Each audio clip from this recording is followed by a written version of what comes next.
What's up, everybody? Welcome to Podcast Now. I'm Alex, and in this video, I want to talk about Scream Resurrection. I never thought I'd have to do this. I watched them all together. I made videos. We talked, and you can maybe tell my brain is mush because I just know kind of what's coming.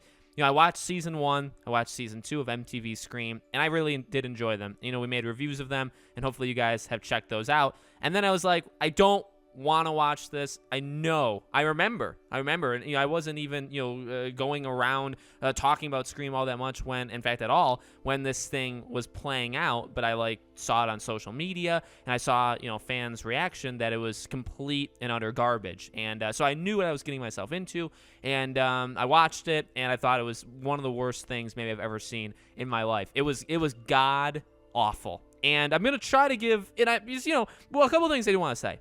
If you did like it, I have nothing against you. I don't want to make my channel, I don't think I ever have, a place where I kind of guilt you into liking or not liking something just because I do. I want you guys to, feel the way you feel regardless of how I feel, right? So if you loved Resurrections, and I have seen online that there does seem to be some people that enjoyed, what it did or that it did things differently, that's fine. I completely disagree, and that's also fine, okay? I just want to make all of that kind of known in the first place. But I thought it was just complete and utter garbage. I will say, let's start with the strengths because there's very few of them in my opinion. Roger L. Jackson coming back was phenomenal. I think the best writing of the show was given to him, and I feel like they kind of just put the most effort they possibly could. Now, it wasn't the greatest. Really, in my opinion, he didn't have any kind of standout lines, okay, or even phone calls in general in the entire season. They were all solid. I'd say they were all at a very respectable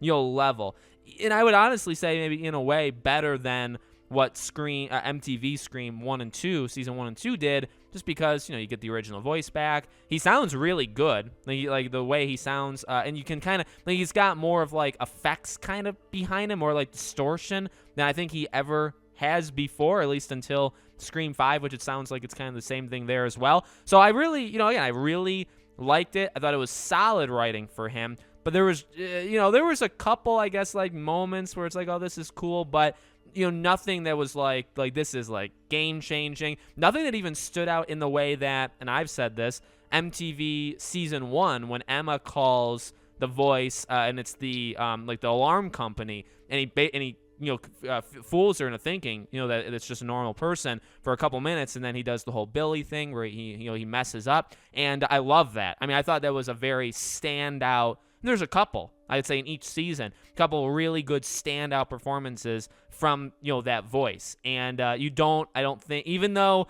I think it's just a better maybe version because it is Roger, right? It's not as impactful. I like seeing the mask again, but even the mask and the suit and Ghostface himself or herself had problems throughout the season, and that's pretty much where it starts, pretty much where it ends. I did like the acting, okay, of Beth. I don't like anything else, but I liked her performance. I was where in God's name is she from? I even told my wife, I did not subject my wife to watching this trash, but I said who is this? Because she actually looks like Billy Lord, and I was I don't know. I know I've seen her before, and she's actually the girl from Punisher, and I think she's a really good actress, younger. I think she's 24, so she did a really good job. I think she was probably the best performance, and probably the deepest character for most of the show that they had, just because of that meta-ness. She brought that to it. She did pretty good as that. Nowhere near as good as Randy. Nowhere near as good as Noah from season 1 or 2. Just not even in the same ballpark, but definitely I'd say solid. That's pretty much where the good stops. I don't even think the kills are all that I wasn't impressed by anything. Not a single thing in the show impressed me. So here's the deal. I want to start with Ghostface because that's, the only positive, and it turns out that's actually a negative as well. So I never thought I would get tired of hearing that word, okay? When you hear Ghostface, and I don't even maybe consciously know it, but obviously we say it in videos. I say the word Ghostface quite often, but what's weird is, I believe, correct me if I'm wrong, in the movies, they say it one time. Tatum is the only one that ever says, Ghostface. That could be wrong, but I'm pretty sure that's right. But it doesn't matter. They don't say it often at all. Actually, even to each other, They don't say, oh my God, Ghostface is here. Like, and it's something, I told my wife this. Again, she didn't want to hear it, but I had to vent, so I said it anyway. I never thought that would be an annoying thing to hear. Like, because you don't ever hear them say, or like, refer to the, you hear them refer to the killer or him. That's how they say it. You know what I mean? That's all it ever is. You never really hear them say Ghostface. And you know, I never really thought that was a problem, and but I also never thought that them saying it would have been a problem. Turns out it's a problem. They said the word, and I don't even want to say his name anymore because it gets so annoying. They say it like 30 times each episode. Ghostface is here. Ghostface, Ghostface. And it's like, oh my dear Jesus Christ, stop saying the name. You kind of like take the, I don't know, the mystery, the fear, the whatever. You take something, I don't even know what it is, but there's like something there that you don't even realize maybe, that when you don't say it, and you just say the killer, it's like, okay, that's fine. That sounds cool. And again, I didn't even know saying Ghostface that many times would be an issue, but it bugged me every goddamn time they said it. I was like, can you please stop like referencing him as, I don't know, to me it just was really, really annoying. Also, this movie had maybe the worst, I don't even know how to say it. Okay, so, you know, in all the movies, right, stunt people are Ghostface for a large amount of time. And I would say generally they do an okay job where it doesn't look that. Now, I know the Jill thing has upset people, and I agree, but I also don't think they made Ghostface out to be some, like, 6'5" giant like monster in Scream 4. So I think relatively, and yet again Charlie's small, but I think generally they've done a pretty solid job with like matching the size. Okay, maybe that's ruined in 5, but I actually don't think it will be. So you have all that, and then when the killer's revealed, you were like, all right, well, you know, I don't know if it necessarily matched completely, you know, the body size, but I mean it was maybe close. Okay, the issue is in this show, it's not even, when you find out Beth is the killer, number one, let me say this, why has it ever been a thing where Ghostface takes off his mask every goddamn time he kills somebody? Because when she was recapping, and by the way, you don't need to recap who killed who. In fact, in terms of Scream being a mystery film, and there is a mystery element to it, I think, I don't know, I'm going to speak for us, I think us as fans kind of like the mystery of like, they don't tell us word for word, or they don't show us in flashbacks who killed who. We can kind of figure that out for ourselves because we're smart, and the movie's smart, or the show's smart, if you want to go, you know, MTV season 1 and 2, and you can kind of figure it out from like context clues, right?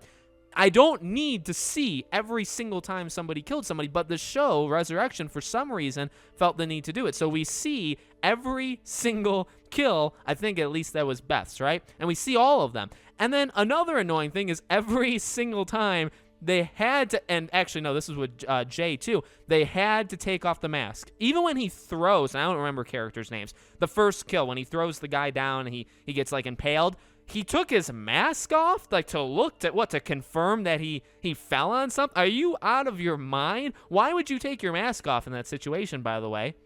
If you're a killer, you don't want to be spotted. You don't want, firstly, you don't want anybody to even know you were there. Secondly, you don't want people to see that Ghostface is standing there. I know they're all wearing the costume, but you also don't want to take your freaking mask off after you just impaled somebody that actually multiple people saw you, like, it wasn't just like he tripped and he fell, even though that's what the officer said, like that's what we're going to tell people. People saw like they were fighting. So why do you need to take your mask off every single time? So that was really stupid and annoying. Showing who killed who, stupid and annoying. We don't need that. We can figure it out ourselves. And then when Beth was, you know, confirmed to be the killer, which I will say was a little bit of a shocker because I really thought it was Liv, I believe was her name. And then so when she shot, I was like, oh, that's kind of a twist. I'm okay with that. I'm actually okay with her being the killer.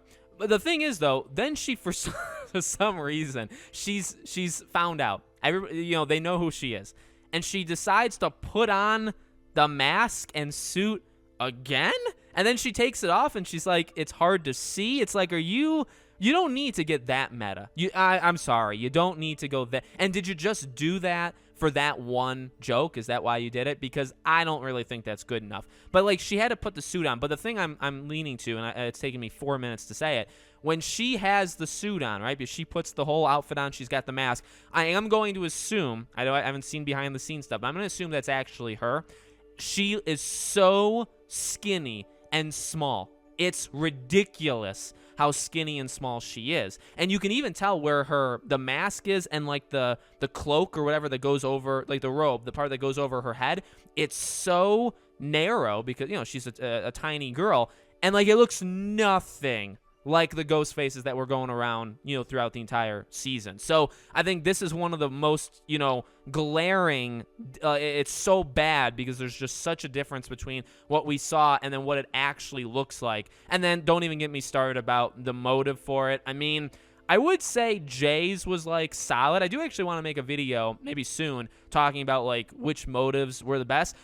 Granted, the motives of any Scream killer are never all that amazing. In fact, they're kind of simplistic. You either kind of buy it or you don't buy it. And I actually kind of like them for that reason. You know what I mean? Not everybody's going to like go for it. You know what I mean? But some people will. And that's kind of, but yet again, that's kind of the way that it works, right? If you're the person that's doing it, you may have this reason that you believe is so strong, but it maybe isn't, all that strong to some other people, but you believe it, so you go do it. So I actually do like that. So, I like Jay's was okay, and Beth's, I guess, it was kind of like she was just always messed up, and she just needed a target. She just needed like a put. I don't know. I just don't think that was all that comparatively to everybody else that's been a Ghostface killer in the past, or even like Kieran and Piper, in MTV's. Like I just don't think it matches up or it compares to it. So, and really everything else, by the way, of the show is god awful. I mean, I think the acting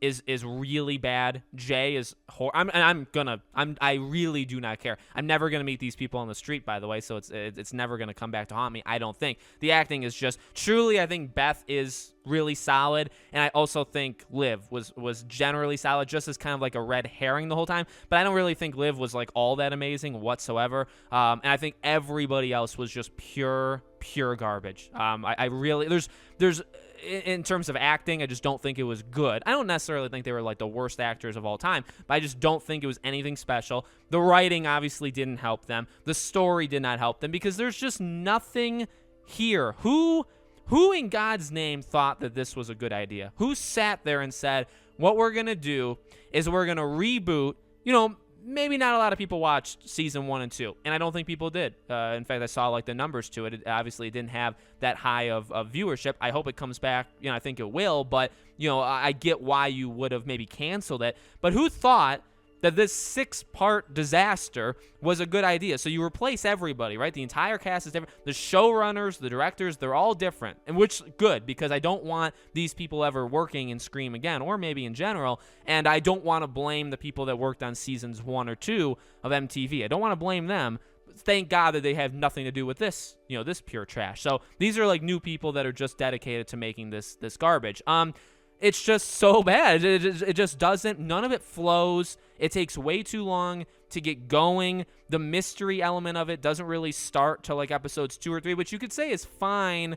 But like, you only have so long. You only have 6 episodes, and you got to do all of this stuff. And I just don't think it was done well whatsoever.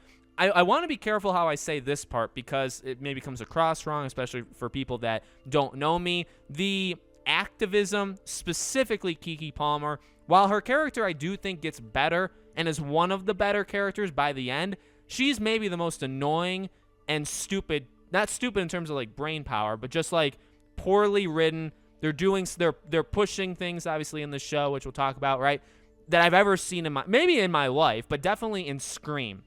Now look, okay, well actually let's say a couple things, right? Some of these scenes, just in general, not even just with her, some of the scenes in general of this movie, you would think are from a scary movie, like Scary Movie. The parody, the ones that laugh at it because it's, they try to make it, that's what this was. That's what a lot of this stuff was.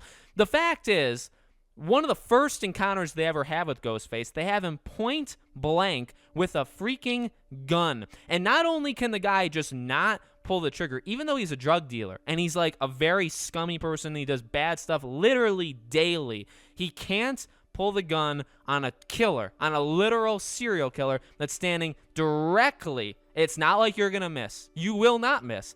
He won't do it. And then, when Keke Palmer wants the gun, he won't give it to her. And then by the time she gets the gun, Ghostface is just sitting there. And so it literally is. It's like a scary movie, or it's like any plot where it's like these two characters are fighting and you're just gonna kind of sneak out. Maybe that was like for Scream 1, but like that made sense because they were super distracted, like majorly distracted, Billy and Stu, right? And they're crazy and they're doing all this stuff. For this, he's literally like aiming the gun at Ghostface and he's like, I can't do it. And it's like Ghostface just, he doesn't even like sneak away. He literally gets up and like starts walking, gets through the gate and like keeps going. And this entire time, he just can't pull the trigger and he won't give the gun away. So it's like you're letting them go. And then maybe it's like, well, maybe he's like a second killer, but he's not. He's not. He's a coward. But like, I don't care how much of a coward you are. Then hand the gun to the person who would have done it. Okay, so like that's just one example. There's many examples of this show being just so stupid. But let me get back to Keke Palmer. So one thing I don't go to Scream for is to be lectured on real world events. Now, granted, I'm not saying they're not important. I'm not saying that these things are not important. But the very first thing we hear Keke Palmer say is about Donald Trump ruining America. Now, I truly do not care, and I'm not going to tell you what I think because it doesn't actually matter. I don't care what you think about Donald Trump, okay? However, I will tell you who is going to watch a Scream thing, movie, show, that wants to hear about Donald Trump. I know it's always meta. So, you know, when she talks about how, or when Beth talks about how, you know, they're these kind of stereotypes that, you know, a lot of them don't end up making it. Black people, like, we, you know, like when she says that, that's meta enough. That's fair enough where it's like, I'll give it to you. You can say that kind of stuff. It's fine. In fact, it's kind of played off as a joke, so no big deal. But the stuff about the cops and even like the end, like the very final, so the first thing you hear Keke Palmer say is about Donald Trump. And I knew immediately, I was like, this is just going to be, they're just going to be giving, like, you know, just inserting politics, real world politics, that again, you can have whatever opinion on that you want. I don't care, but I do not want to see them in a Scream movie. I just don't. I think that's fair. I really do. So if you don't agree with that, that's the disagreement there, but that's just what I think. That's the first thing we hear her say. Throughout the entire thing, she's talking about, you know, white people versus black people and with cops and all this stuff, and it's like, Jesus Christ, just focus on, you know, it would also be another thing if, like, the show was good. This is what actually is maybe my biggest point that I should make in case people really don't understand where I'm coming from. Number one, I don't really like being lectured and talked to and all that stuff in, you know, in a movie or show. I go there to escape. I do believe politics can have a place in these things, even in games, but I think it depends on how you do it. Secondly, though, and the bigger point is, if you're doing this stuff to me, right, if you're lecturing, if you're talking about real world stuff, you better have a good product behind it. Because if you're so focused on doing a message, right, sending a message to me, but you don't have a good show, then you have wasted my time and you're pure garbage. So the fact is, in my opinion, these writers did have that agenda, did have that message that they wanted to get through. But you know what they kind of forgot? To write a goddamn show. They forgot to make the show good. They forgot to make a plot. They forgot to make characters, character development, literally anything. That's what they forgot. And instead, they gave us, you know, something else. So that's, to me, the biggest problem. Would I still not have liked to be, you know, lectured to? Sure. Or like have those just real world elements, some of which are true, some of which aren't true, be, you know, given to me. Would I like that anyway? No. But if the show is really good, I will tolerate it. I will tolerate it. Like, I'll just do it. But the fact is, the show didn't do that. And then the last thing she talks about is how, you know, as they walk out, they both need to keep their hands above their heads because, you know, they have the weapons and and it's like, oh my dear Jesus Christ, just stop. So I really, I really hope, by the way, too, like I've said enough things about the show where it's like, that's not even my main problem. That was an issue that persisted throughout the entire season that was just so annoying to listen to and to watch, and some of these things, even with like the cops and them trying to paint, you know, cops certain ways and all. It's like, it's just so annoying to watch. Whether I would personally say whether you agree with it or not, because it's just, what does that have to do with Scream? Exactly. You have the twist about Dion and Marcus. It's like, it wasn't, it literally didn't do anything to me. You had Tony Todd in there for some reason playing Candyman basically, and it's like, oh Jesus